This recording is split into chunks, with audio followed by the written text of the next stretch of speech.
Le muscle pèse-t-il vraiment plus lourd que la graisse? Hello à toi, j'espère que tu vas bien. Moi, je suis vraiment au top. Avant de plonger dans le vif du sujet, je voulais te dire que j'ai préparé des vidéos en face cam, exclusifs rien que pour toi. Elles regorgent de conseils que tu ne trouveras ni sur YouTube ni sur TikTok. Pour y accéder, c'est très simple. Le lien est juste en description. Donc, si tu apprécies le contenu, n'hésite pas à cliquer sur le bouton like. C'est juste un tout petit geste pour toi, mais pour moi, ça fait une grande différence pour la visibilité de la chaîne. Et reste bien jusqu'à la fin de la vidéo car je vais donner l'outil ultime pour savoir si tu perds de la graisse ou non. Je fais du sport et pourtant je ne perds pas de poids, voire j'en prends. Ou encore mon poids ne bouge pas mais je me sens plus mince dans mes vêtements. C'est tout autant de constatations fréquentes faites par les candidats à la minceur. Alors l'explication rationnelle souvent avancée est que le muscle est plus lourd que la graisse. On pourrait donc prendre du gras tout en prenant du muscle et donc mincir en centimètres sans perdre de poids sur la balance. Mais est-ce vraiment le cas? Alors, 1 kg de muscle versus 1 kg de gras, c'est une histoire de densité. Dire que le muscle est plus lourd que la graisse est un abus de langage, car 1 kg de muscle est égal à 1 kg de graisse, de la même façon qu'un kilo de plume est égal à 1 kg de plomb. Quoi qu'il arrive, 1 kg pèsera toujours 1 kg. C'est donc le poids par rapport à un volume donné, à savoir la densité des tissus, qu'il faut comparer. Alors pourquoi le muscle pèse plus lourd que la graisse corporelle? Il y a bien une différence entre les deux et c'est dû à la densité.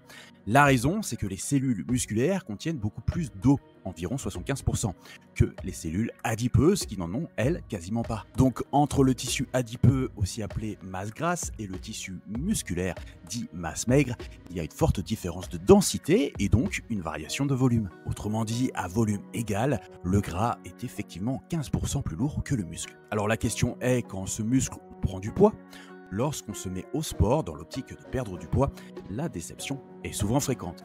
Soit le poids ne diminue pas malgré nos efforts, soit même il augmente. Et il y a plusieurs explications possibles à cela et on va voir ça ensemble. Alors le muscle peut prendre jusqu'à 2 fois moins de place que la même masse de graisse.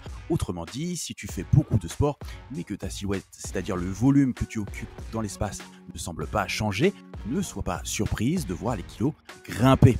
Tu ne prends pas de graisse, mais du muscle et donc du poids. Donc si tu fais du sport intensivement tout en surveillant ton alimentation, tu peux prendre plus de muscle tout en perdant un peu de graisse. Alors par exemple, si tu prends un peu de poids, si tu prends 140 grammes, donc c'est quasiment indétectable sur la balance, mais ta silhouette, elle, est bien différente, moins grasse et plus tonique. Mais la pratique intense d'une activité sportive peut avoir tendance à augmenter significativement l'appétit et donc l'apport calorique, et donc conduire à une prise de masse grasse en plus de la masse musculaire. Le meilleur compromis est donc de faire du sport de façon modérée et de surveiller ses apports alimentaires afin de consommer moins de calories que l'on en brûle. C'est en procédant de cette façon et surtout sur le long terme que l'on pourra entretenir sa masse musculaire tout en perdant de la masse grasse pour un amincissement durable et en douceur. Notons que, quoi qu'il arrive, il est toujours intéressant pour la santé de prendre de la masse musculaire même si on ne constate pas immédiatement de perte de poids sur la balance. Le muscle est un tissu très gourmand en calories, contrairement au gras qui est inerte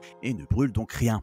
À poids égal, une personne plus musclée va donc brûler davantage de calories qu'une autre moins musclée, même en dormant. Donc maintenant, on va rentrer un peu plus en détail sur le corps humain. Donc quand on prend du muscle, est-ce qu'on perd de la graisse?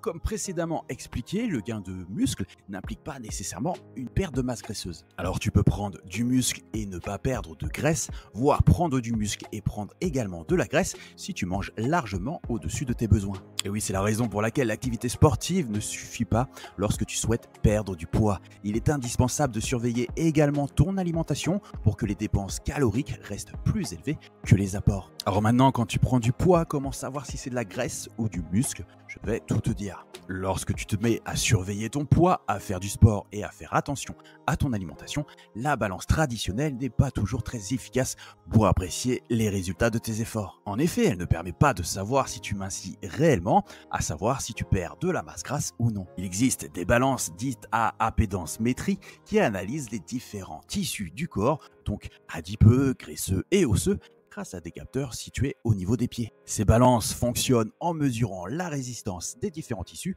au passage d'un courant électrique de très faible intensité. Alors tu vas me dire, si tu ne souhaites pas investir dans de telles balances, quelles sont les autres solutions? Tu peux facilement apprécier l'efficacité de ton amincissement à l'aide d'un simple mètre ruban. Il faut alors prendre tes mesures de façon très précise et toujours au même endroit. Donc pour le tour de taille, c'est au niveau du nombril, des hanches à égale distance entre le bas des côtes et l'os du bassin, et au niveau de la poitrine, au niveau de la pointe des seins. Si tu constates que les centimètres diminuent, c'est le signe que la masse grasse diminue également. Enfin, il existe un appareil manuel spécialement conçu pour évaluer son taux de masse grasse, appelé pince à pli cutané ou adipomètre. Cet accessoire manuel et très peu onéreux permet de te pincer la peau et donc la graisse à différents endroits bien précis de ton corps et de lire le résultat dans un tableau de correspondance habituellement fourni avec l'appareil. Une mesure de 4 points précis permet une analyse fiable.